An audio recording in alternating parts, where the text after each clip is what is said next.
that Tom Thibodeau may be considered for the head coaching job for the New York Knicks. I want to know what your thoughts are about that. I want to know what personal aspirations you still have to be a head coach in the National Basketball Association sometime in the near future. Well, I want to say thank you to you guys for your support. And obviously, I hear the chatter, and it's appreciated. But I will say this. There are 30 NBA jobs, and so I don't minimize myself to one. I look forward to one day coaching again.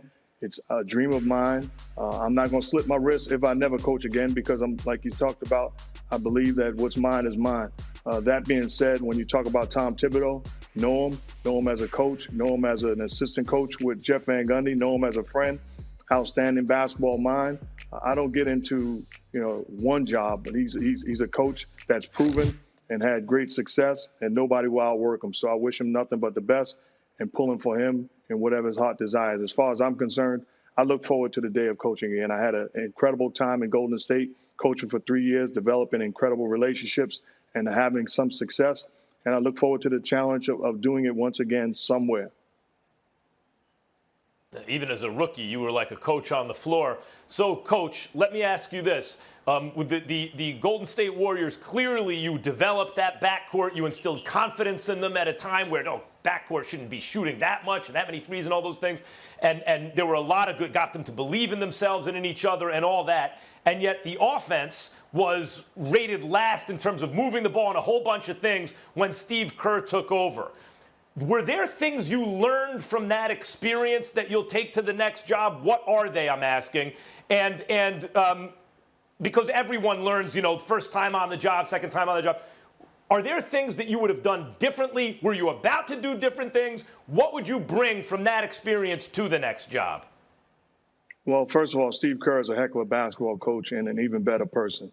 So he's done an incredible job with the Golden State Warriors. I will say, get the facts straight. The facts is we were a top 5 defense over the course of that tenure, and we were a top 10 offense when it was all said and done. You have to understand, and these guys will admit it, the Steph Curry, the Klay Thompson, the Draymond Green, and the team that I had are not the same individuals. They look the same, and they're the same people, but they're not the same players as what they were when they first came in, when I first got a hold of them. To their credit, worked their tail off, got bigger, got stronger, got better, got more confidence, more swag, and all of a sudden, there's nothing you can do with them because they're all-time great talent. So give them credit for putting in the time. Give Steve credit for coming in, Steve Kerr credit for coming in, making the proper adjustments, and propelling them to the next level. That being said, I'd be a fool to sit there and tell you that there's nothing that I wouldn't do differently. There's certainly things that I would do differently, and I look forward to the opportunity of one day proving that. But there's no question about the success. This is a team that one time in the previous 19 years made the playoffs. All of a sudden, they propelled themselves into a dynasty. I don't want credit for making them a dynasty, but from that one time in 19 years to all of a sudden being a playoff team, something good did take place. The dinner table was set by you, no question. Hold on, Max. Last question. It's a 2-part question. Number one, what specifically would you do differently? Because you just brought up there with things that you would do differently. What are they? And B, with Klay and Steph expected to be back next season, obviously, how far do you think the Warriors can go once they return?